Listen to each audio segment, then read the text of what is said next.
नमस्ते। Public India के सारे दर्शकों का अभिवादन। आपसे एक आग्रह है और इसीलिए मैं व्यक्तिगत रूप से आपसे आग्रह कर रहा हूं। 16-17 नवंबर 2024 को लखनऊ के मोती महल लॉन में अवध कॉन्क्लेव का आयोजन किया जा रहा है। आग्रह यह है कि अवध कॉन्क्लेव को सफलतापूर्वक आयोजन के लिए धन की आवश्यकता है। हम लोग पहले इसको करते रहे हैं, दूसरे नाम से करते रहे हैं, अवध कॉन्क्लेव, लोकमत सम्मान इत्यादि इत्यादि नाम से। लेकिन इस बार अलग अलग विषयों पर डिस्कशन होगा। देश के अपने अपने स्पेशलिस्ट आएंगे और इन सबके लिए मैं एक QR कोड आपको दे रहा हूं। इससे आप ब्रोशर डाउनलोड कर सकते हैं, देख सकते हैं क्या रूपरेखा है। लेकिन आपसे फिर से एक बार अपील है कि इस आयोजन को सफल बनाने के लिए थोड़ी आर्थिक मदद करें। बहुत बहुत धन्यवाद। आज की चर्चा में अरुण अग्रवाल जी से शुरू करूंगी कि अरुण जी, ये जो पूरी सीरीज अब हम देख रहे हैं सिलसिलेवार तरीके से, जो तीसरी सीरीज आज कांग्रेस ने की है, जिसमें पवन खेड़ा, राहुल गांधी वीडियो में बातचीत करते नजर आ रहे हैं और बातचीत में उन्होंने, जैसे एक अंग्रेजी का फ्रेज होता है, जॉइनिंग ऑफ द डॉट्स, बहुत सारे डॉट्स को ज्वाइन करके और उन्होंने कुछ कंक्लूजन्स निकाले हैं।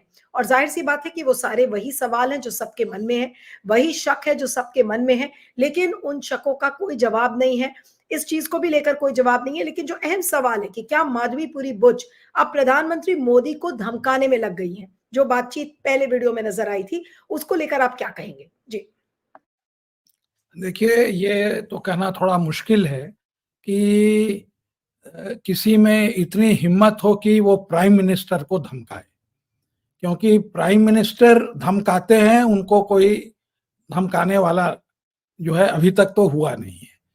लेकिन जो माधवी बुच के बारे में, जैसे सेबी के एम्प्लॉइज हैं, अगर 50% एम्प्लॉइज जो कि अपने करियर को जेपरडाइज करके स्ट्राइक पर जाते हैं, इसलिए जाते हैं कि उनको धमकाया जा रहा है या अश्लील तरीके से उनसे बातचीत की जा रही है, तो एक जो कहावत है, मतलब अच्छा नहीं लगता इसको बोलने के लिए, वो शेक्सपियर की है कि hell does not have any knows no fury of a woman.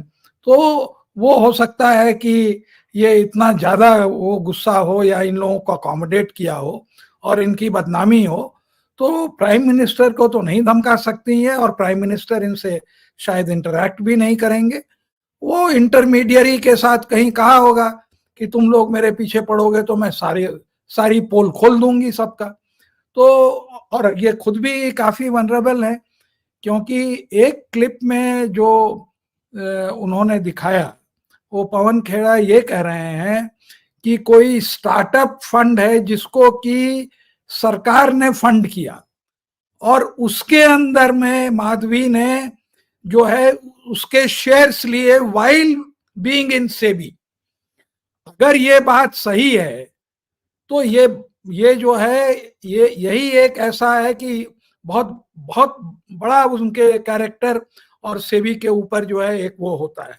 लेकिन यहाँ तो वो पैसे की बेनिफिशियरी हैं, क्योंकि ये स्टार्टअप जो है इनको 10 गुना 20 गुना पैसा देगा। As SEBI chairman, government funded अगर कोई स्टार्टअप में जिसमें लगा है पैसा, उसमें अगर ये शेयर लेती हैं तो इसका मतलब है कि ये खुद इनसाइडर ट्रेडिंग इन्होंने किया है।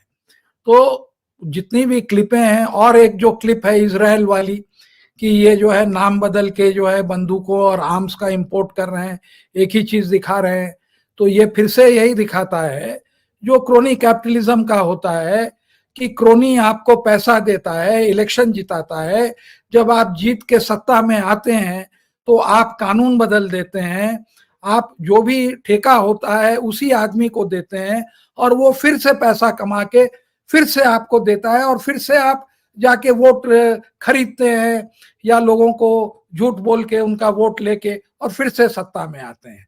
तो क्रोनी कैपिटलिज्म इसी को कहते हैं कि यहाँ की कैपिटलिस्ट और उनका वो है। लेकिन यहाँ पे जो बीजेपी या मोदी और अडानी का जो कनेक्शन है वो ऐसा है कि एक्सक्लूसिव है, खाली उन्हीं के लिए है।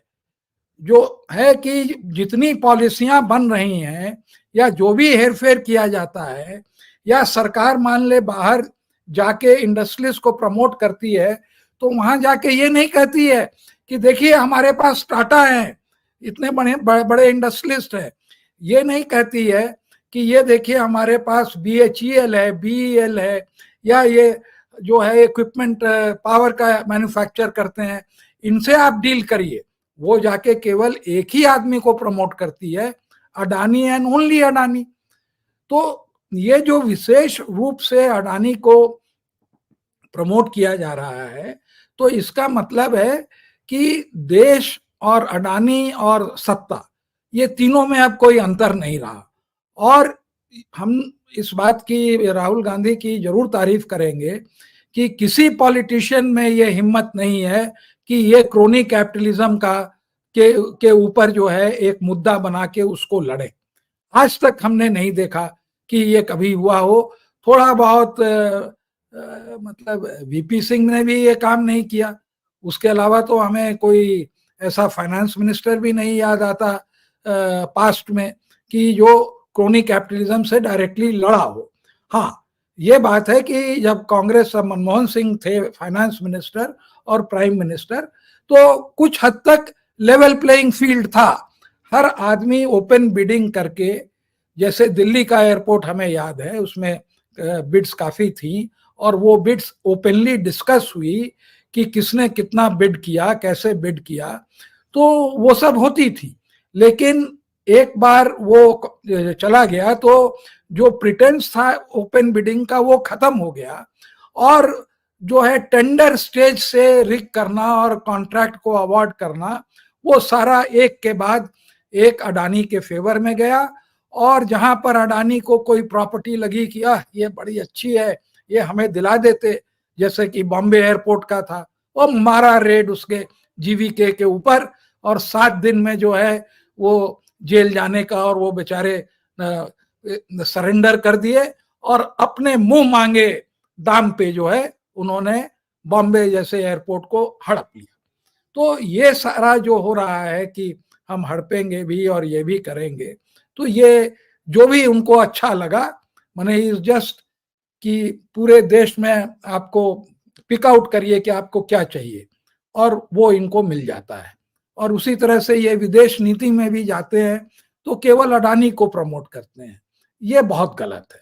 हम और भी इंडस्ट्रियलिस्ट हैं, और लोगों के पास भी ये कॉम्पिटेंसी है, और लोगों ने भी एयरपोर्ट सेक्टर में, मैं कह सकता हूँ GMR ने बहुत अच्छा काम किया है। उसके पास 2-4, हैदराबाद का आप एयरपोर्ट देखिए, दिल्ली में खैर अभी एक वो एक्सीडेंट हो गया, लेकिन दिल्ली जिस तरह से विस्तार किया उस तरह से एयरपोर्ट भी वहां विस्तार हुए। और एक है उनके पास और एयरपोर्ट है, विदेशों में उन्होंने एयरपोर्ट लगाया है।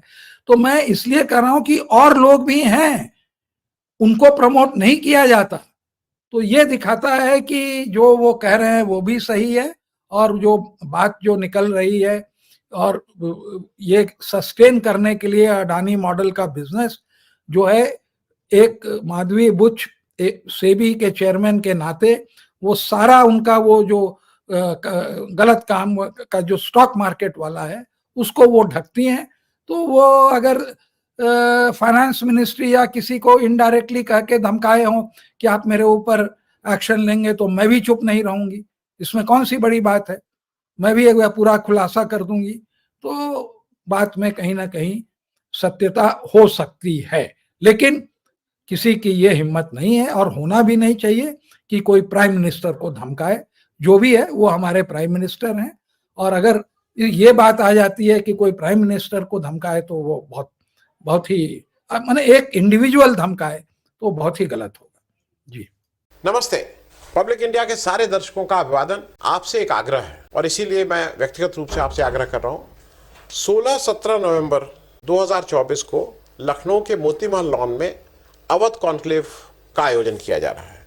आग्रह यह है कि अवध कॉन्क्लेव को सफलतापूर्वक आयोजन के लिए धन की आवश्यकता है। हम लोग पहले इसको करते रहे हैं, दूसरे नाम से करते रहे हैं, अवध कॉन्क्लेव, लोकमत सम्मान इत्यादि इत्यादि नाम से, लेकिन इस बार अलग अलग विषयों पर डिस्कशन होगा। देश के अपने अपने स्पेशलिस्ट आएंगे, और इन सबके लिए मैं एक QR कोड आपको दे रहा हूं। इससे आप ब्रोशर डाउनलोड कर सकते हैं, देख सकते हैं क्या रूपरेखा है। लेकिन आपसे फिर से एक बार अपील है कि इस आयोजन को सफल बनाने के लिए थोड़ी आर्थिक मदद करें। बहुत बहुत धन्यवाद।